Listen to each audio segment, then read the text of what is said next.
Welcome to this episode of the ASCOR Explainer Series. My name is Sylvan Lutz, and I'm an analyst at the Transition Pathway Initiative Centre, based at the London School of Economics. In today's episode, I'll walk you through the international climate finance area of the ASCOR framework. The ASCOR framework is built on 3 pillars. Each pillar assesses a different aspect of a country's climate performance and covers relevant areas in line with its theme. International climate finance is located within the climate finance pillar of the ASCOR framework, and if you're interested in any further information on other areas, please take a look at the ASCOR framework methodology note from the link below the table. This presentation will start with why ASCOR assesses international climate finance and provide an overview of what international climate finance means. Then we'll look at how ASCOR assesses international climate finance, and finally I'll present some results from 2024 and highlight Germany as an emerging good practice. To start with, ASCOR assesses international climate finance because in 2009, Annex II parties to the United Nations Framework Convention on Climate Change, or developed countries, those considered to have the financial capabilities to contribute to these flows, committed to direct $100 billion in international climate finance to developing or recipient countries on an annual basis by 2020. This is a cornerstone of the United Nations Framework Convention on Climate Change and puts into practice the principles of common but differentiated responsibilities. This means that developed countries have an obligation to provide financial resources to assist developing country parties with respect to both mitigation or emissions reduction and adaptation to climate change under the Paris Climate Agreement. International climate finance is also an important part and can serve as a vital catalyst of the total $2.4 trillion in climate finance that developing countries are estimated to need annually by 2030. It's important to note that this $2.4 trillion is a much broader figure than just what is expected in international climate finance.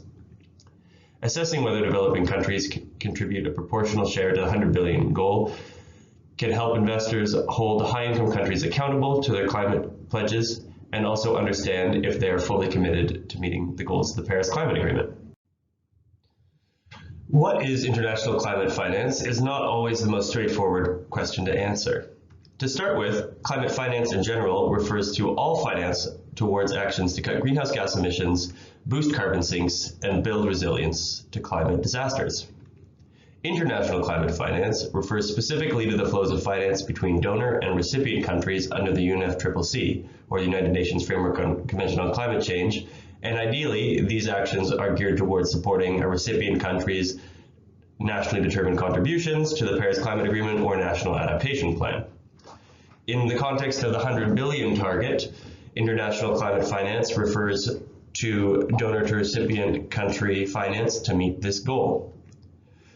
International climate finance can be distributed in multiple ways. The 3 main types are bilateral finance, or direct financial support from one country to another; multilateral finance, funds pooled by developed countries and distributed through international organizations; and private mobilized finance, which is investments from private entities which are directly facilitated by public capital.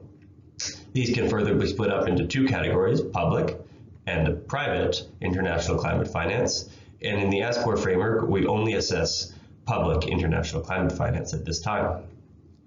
There are also different ways to provide international climate finance, which makes this subject even more contentious.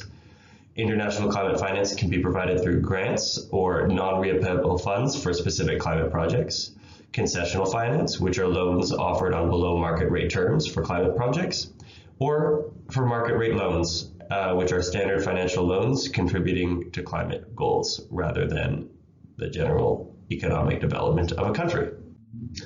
To assess international climate finance, ASCOR has 2 indicators and 2 metrics, both focused on the 100 billion goal. The first indicator looks at countries' past contributions to international climate finance and assesses it if it's been a proportional share of the $100 billion commitment, and this is complemented by a metric that takes a look at their past contributions as a percentage of GDP.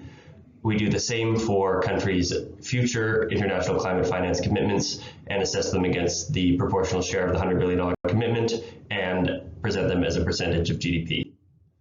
To assess these metrics, we reiterate that we focus on the $100 billion commitment in public climate finance and assess if countries have provided a proportional share in the past or are expected to do so going forward. We estimate the proportional share to be 0.2% of gross domestic product based on the ratio of the $100 billion goal and the sum of the GDP from donor countries or Annex II countries to the UNFCCC. And then we assess their past contributions through biennial reports submitted every 2 years to the UNFCCC, and we take a look at their future commitments, which we gather from publicly stated targets, either in government documents or submissions to the UNFCCC. And finally, we divide these past contributions and future targets by GDP to calculate the country's past and future contributions to international climate finance as a share of GDP. Here I highlight some results from 2024 and highlight Germany as a country with exceptionally good practice in this area. Our 2024 assessments results show that in 2020, the latest year with data available, only France, Germany, Japan, and Luxembourg contributed enough through public finance channels to meet the proportional share of 0.2% of GDP. Future international climate finance commitments remain unclear and insufficient as well.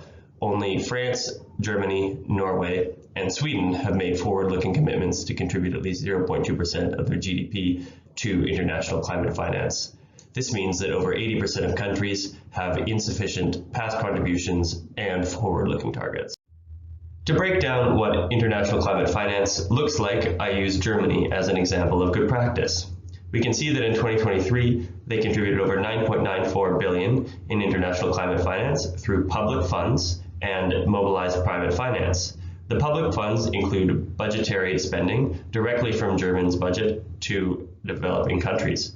It also includes 38% in mobilized public climate finance, which comes from Germany's development banks and are allocated towards climate finance projects in developing countries.